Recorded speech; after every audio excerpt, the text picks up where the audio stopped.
individual, behavioral change is not intellectual. For an individual to change, it happens on multiple levels, right? So it's not just something you read. There has to be an experience. It's socially reinforced. It's personally reinforced. It happens on multiple levels. Collective change is very, very similar. So I just want you to have that visual in mind.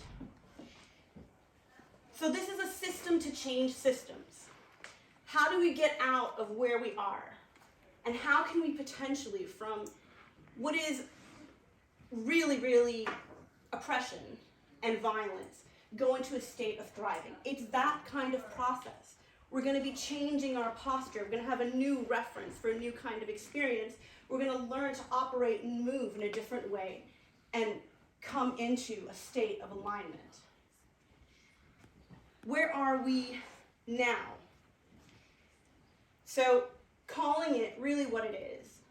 They're either unhealthy systems, they are failed systems in terms of they're not able to do what they should do.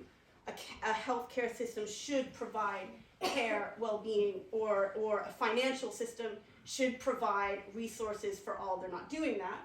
Or they are violent, going back to structural violence, right? So actively inflicting harm. And I'm not going to go into an in-depth analysis of the economic system because, it's partially out of my competency, but I can definitely talk about it, from a systems perspective. And definitely, if you look in the literature of global health, structural violence is most often economically driven. Restrictive system. So I'm going to give you a couple of case studies. One will be in the legal system. So restrictive system, it's not actively causing harm, but it restrains your agency. So literally you're in a situation where it's not direct harm inflicted, but there's just nothing you can do. It restricts your ability to do anything. Okay, so it's not structurally violent, but it's restraining agency. So how does this stuff happen? How do we, I want to talk about a historical thing in terms of how did we get into this situation, but how does it work? How do all these things work? Any institution, any system, we institutionalize what we understand. So the first thing is mechanisms and mindsets. These are two things that are intertwined. Reductionalist, right? Reducing people to consumers and producers. So the opposite of reductionism would be valuing the multiple dimensions of experience, the multiple perspectives, the multiple dimensions of life. But we reduce it. Reductionalist. Mechanistic goals. Unsustainable incentives. Just consumerism and non-stop growth on a finite planet. And to have a system that incentivizes that and incentivizes mass behavior. So you're literally being mobilized by a social system. It depends how you decide to carve out your life and respond to it.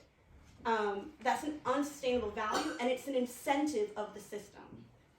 So a big part of systems change is addressing systems incentives. So that's some of the mechanisms in the structures. So now I want to talk about their qualities. And I don't know how many of you have read Paulo Freire.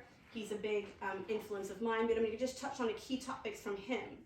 Because in terms of the mindsets, there's some important things that he brought up that do translate across both system sciences and social sciences, which is my thing. Sorry, what was his name? Paulo Freire. F-R-I-E-R-E. Okay, so key things that he talks about. So once again, I'm not telling you what to think. I'm just showing you a thinking process. Freire worked with the downtrodden of the downtrodden with a grassroots approach in giving them the key skills to overthrow their oppressors. And there's a couple of key things that he noticed, and this ties into very importantly in systems change. Dialogic versus anti-dialogic. So oppression is, you do what I say. There's no dialogue.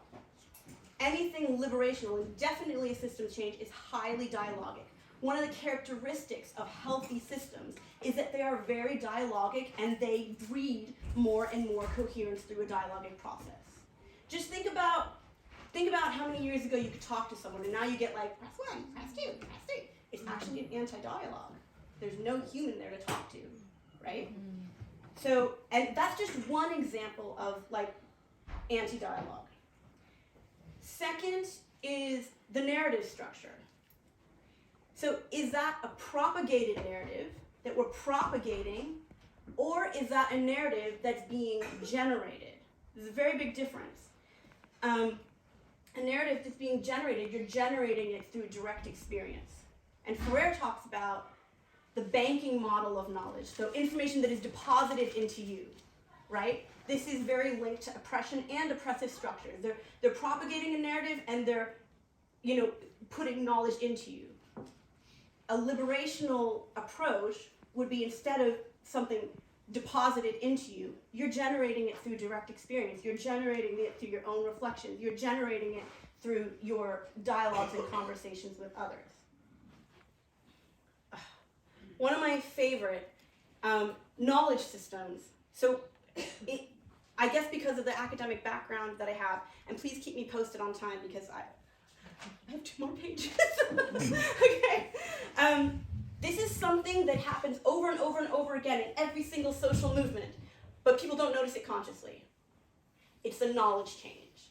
So if we're going to go up against, major institutions, corporations, organizations, I want us to have the most powerful tools possible, okay? Because, if I'm standing here with like a home-based vacuum cleaner and they've got a nuclear weapon, like, who's the, right? But this has happened because we can get so passionate, and I've seen activist burnout. I want you to have powerful tools, okay? So knowledge transformations are very, very powerful. Reordering knowledge. And reordering knowledge happens in almost every single social transformation that's taking place. The reordering of thinking, the re-conceptualization that turns into a different process of action, but also, who's the author? In the word author is authority. I'm going to give you an example from the global health movement. The AIDS movement. We're really pissed off about the prices of what it took to deal with AIDS. And these people who were literally like, blacks and Latinos from the slums of America said, fuck this, we're going to figure it out. They became the authority. They invented their own remedies. They went there into the clinics like, we did the research, we figured it out, this is how the medicine has to be created, this is how it can be distributed properly, this is how we can stop it. They became the new authority. They were at the same level of knowledge as the clinics and the doctors and the whatever that were handling AIDS. They became the new knowledge power. This is so important.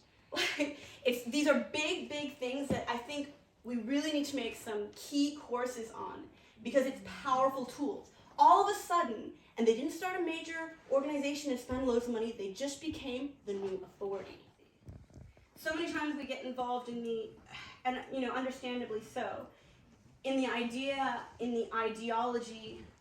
Structural literacy will show you what is the modus operandi. How does it work? How does the mechanics of that oppression work? So that you become literate in reading the structure. Collaborative literacy. Collaboration literacy is interesting. This came out of violence in South London, where they were like, police did a great job, social care services did a great job, families did a great job, charities did a great job. It's getting worse. Why? We don't know how to collaborate. Right? And so collaboration literacy is literally a 3-day program. And you have to learn that inwardly, and because a lot of, even when you examine partnerships, we say, we're in partnership, there's nothing collaborative happening, the partnership's doing nothing, right? Literate in collaboration, literate in reading structures, literate in transformation. What are the key things about transformation? I don't want to keep putting people down. There's a lot of talk on change, and not that much of it is really genuinely transformational, right? So understanding the arc of transformation, the key transformation process, going through a transformation yourself, right? Very important. We have to be literate in these things, right? Yeah. And we do a full dialogue, so I'm no longer the center, right? Seeing power. Second thing is there's definitely a lot of healing and trauma release that needs to happen, which you can do intensively with someone else, but on a daily basis, you know, noticing body language, noticing where you're tense. Sometimes I don't talk about trauma. It's like, I'm just gonna open the window. I think people are just getting, you know, noticing those kind of dynamics. Engaging critical thinking. Like I said, if you're just having, you know, a coffee with someone and they're talking about what are they taking for granted. Because one of the big things you deal with is people saying, oh yeah, that's just the way the world is. What can you do to flag something up and bring something up? What do you think is really happening there? What do you think you can do about this? Engaging critical thinking, engaging empowerment. These are good things that happen on the micro, and definitely your personal praxis. If you're not in an authentic relationship with yourself, you're not going to lead a single soul. And if you're not going through your own transformation, you're not going to understand what transformation is, and therefore what it might look like in the collective. So those are some key things on the micro level.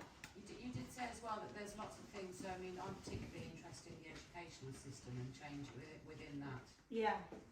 And it's funny actually because I've sort of been battling with it for about like 2 years. Like, what can I do? And that's as far as I've got. I've gone as what can I do? Do you know what I mean?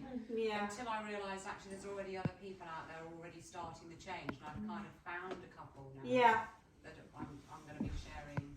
Yeah, so educational system, this is more meso, macro, right? So it's like because as individuals, we're surrounded by our social system. You're surrounded by the circumstances of your daily life, right? So when anything in the meso or meso macro, you're gonna look to groups, right? I worked for an amazing project that was working to change the educational system, changing training for teachers and parents. So literally deep stuff in how we mold people. And it's all interdisciplinary and it's all like human development based. So it's about finding those and then doing that integral process, right? With this. So that's more on the meso level. All of this ties into those new literacies and capacities because we've been trained to be disempowered. We've been trained to rely on the system. We've been trained, don't trust your personal power. No, you can't make that level of change.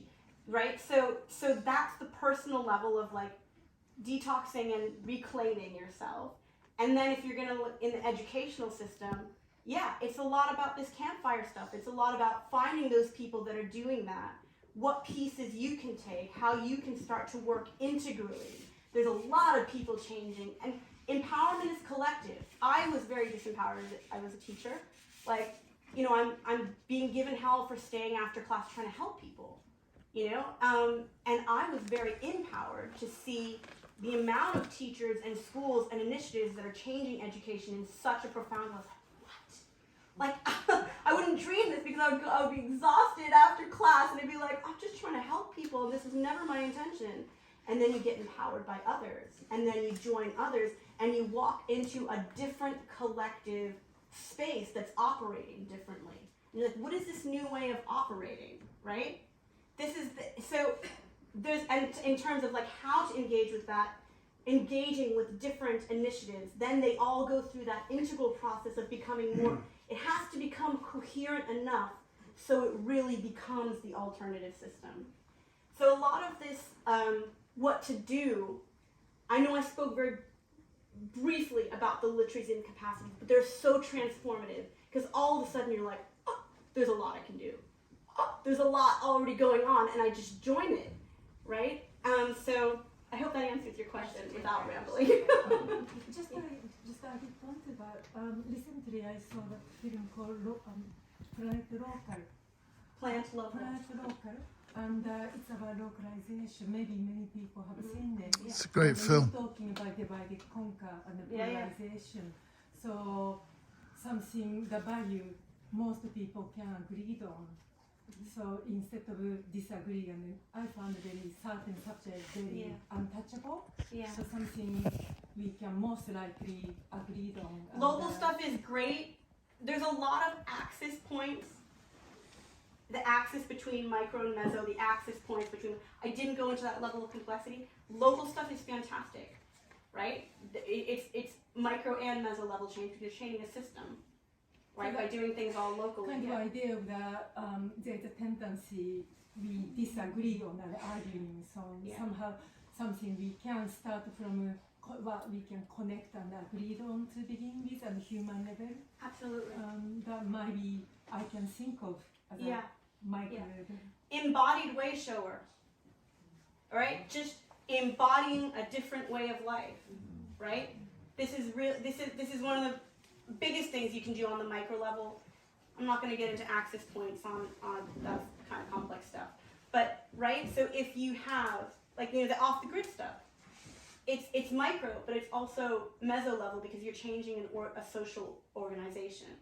There's lots you can do, and initiatives like this are fantastic. So can I throw a couple of points in before a lot of people think?